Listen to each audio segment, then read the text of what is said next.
Welcome to One on One. Our guest today is Addison Agen, and if you don't know her name, you'll know her voice. In fact, the word "the voice" or the words "the voice" are synonymous with her a little bit. But moving forward, let's first of all say hi to you. Good morning. Hello. Good morning. Now, you were on season 13 yes. of The Voice. Came in second place. Do you ever kind of go, "Oh, I was so close"? Or... No, actually, no, not at all. I'm really good friends with the person that came in first, and less contracts, so I'm super happy. Okay. That's another interesting thing about you. You have a voice that's amazing. You had Miley Cyrus turn around. You had Adam Levine turn around when you sang. Mm-hmm. How did you get to that point? How did I get there? How did you get there? Yeah. Funny story. My Spanish teacher actually signed me up for The Voice without asking me. And then 2 days later, we were driving out to Chicago for open call auditions. And then there's 8 more auditions before you actually get on the stage in front of the coaches. And it's that process in itself takes 6 months. Yeah. And then the rest of the season is throughout the other 6 months of the year. What had your Spanish teacher heard you sing? What are some Just the national anthem. The national anthem was all it took. Game. Yeah. Then she was like, all right, there's one spot left at open calls in Chicago in 2 days. And then called my mom and was like, hey, does Addison want to go? And my mom was like, I don't know, let's ask. And then I was like, okay, cool. Had no expectation. I mean, you're 16 at that time. Or yeah, were you 15? I was 15. You're 15. So you thought, well, why not? Might as well. I could either go to Spanish class or do this. Right. Yeah. Okay. Well, she heard something. And so did those judges. They heard that, and then America heard. Okay, so when you had the realization that I do have a gift, what took place then?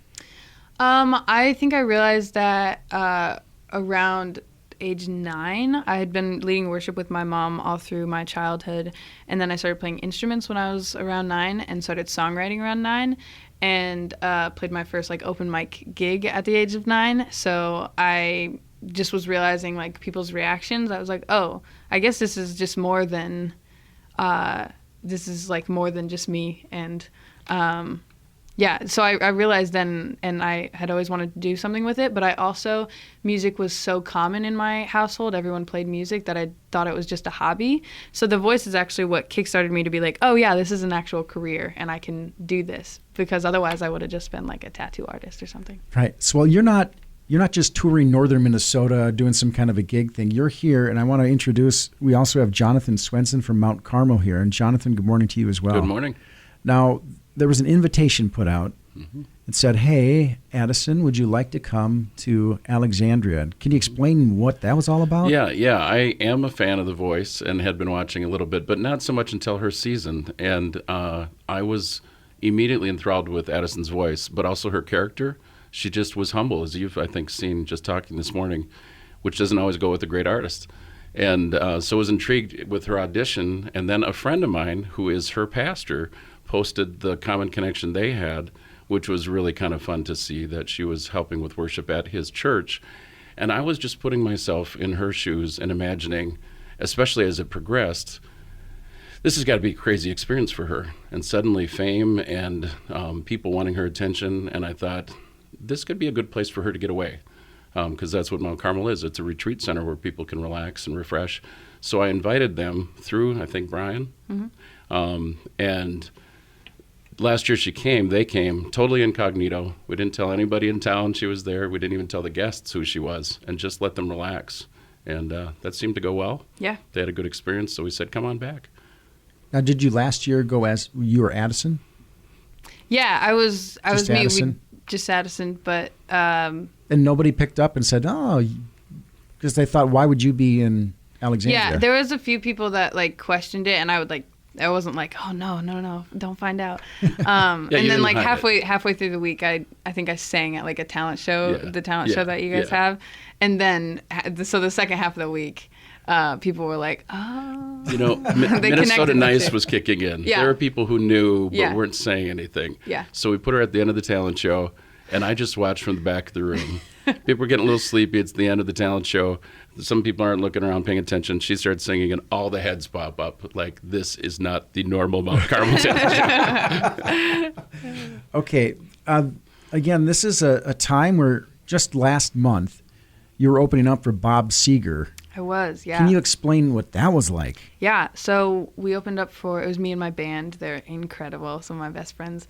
And we got the opportunity because Bob Segar's management was interested in a relationship with us. And so they offered this just to see how the relationship worked. And we got 4 shows to open up in Detroit, his hometown. And it was like the most beautiful theater and like outdoor theater ever. And all the crew was incredible. And Bob is the nicest guy ever. He came out and like shook our hands. And then the other hand, he was holding a bottle of like Thousand Island dressing. And we were like, we understand exactly who you are. We get this.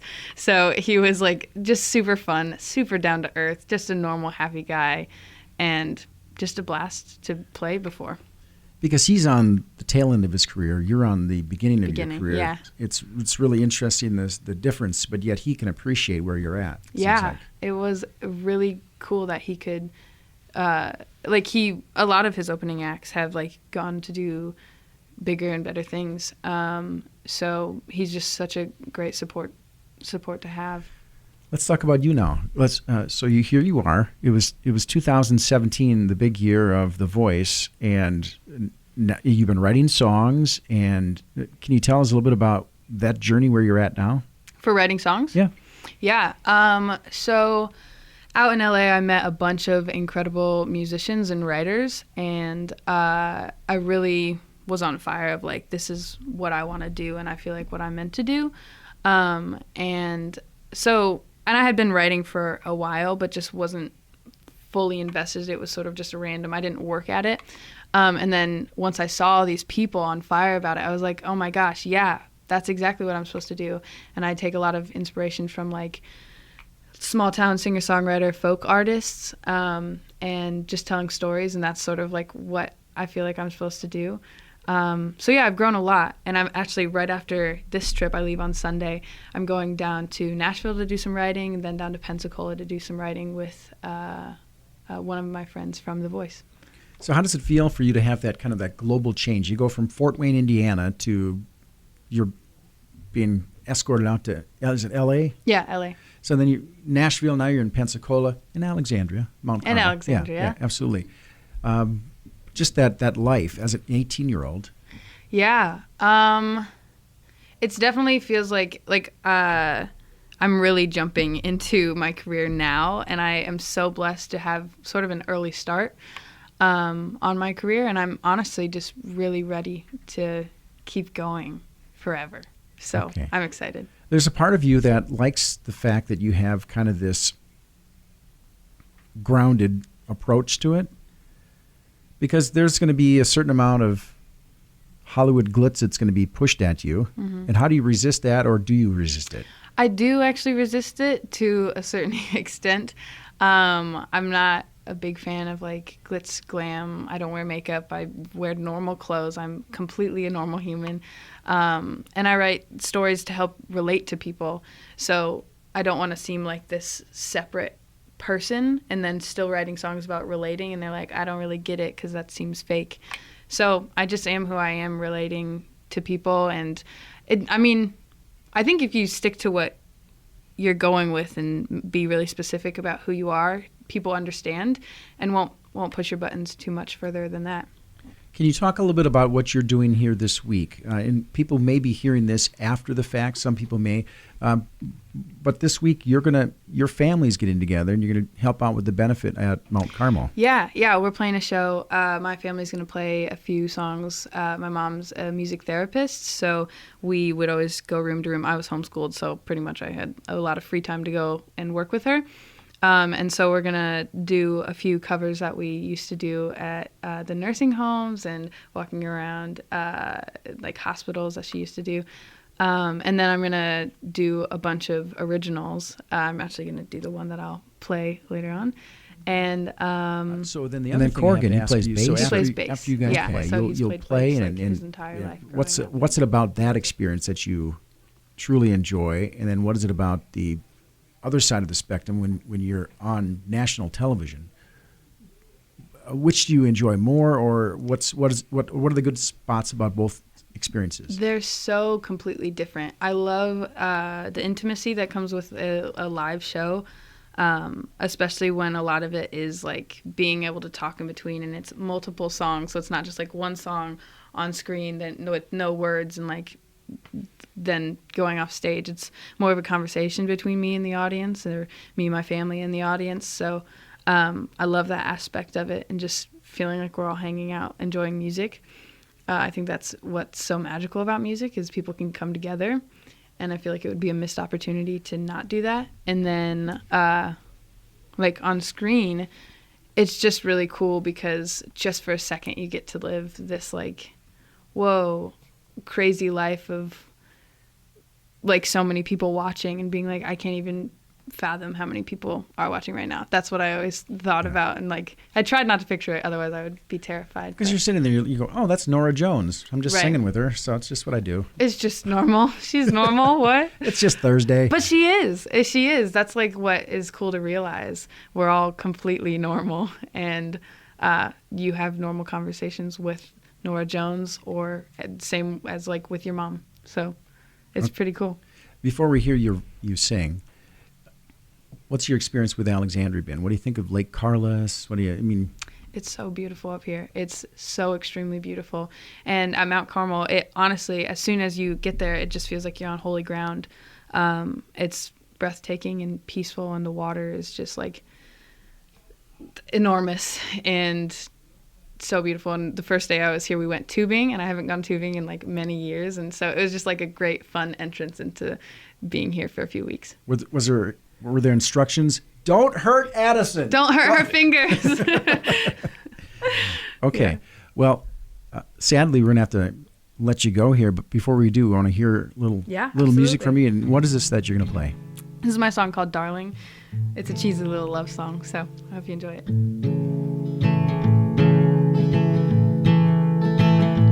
I keep breaking all my fingernails and grinding my teeth. I got pain in my shoulders, but it's fine with me, 'cause I've got you, darling. I keep bending over backwards for things I don't need, and tripping over shoelaces under my feet, but I've got you, darling. You're all I need, aren't I easy to please?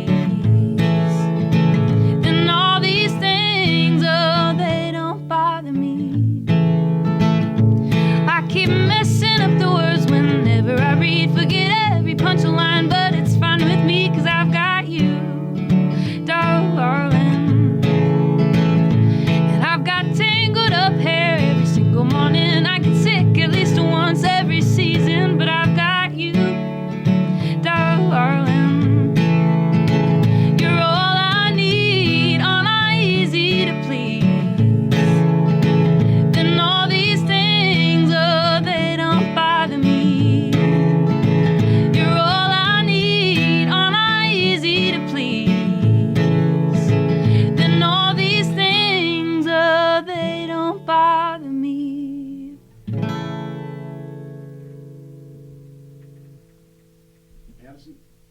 Addison, thank you very much for sharing with us, for stopping Absolutely. on your vacation. Thanks for having me. And being with us. Appreciate it. And that is Addison Agen, our one-on-one conversation. I'm Joe Korkowski. Have a great day, everyone.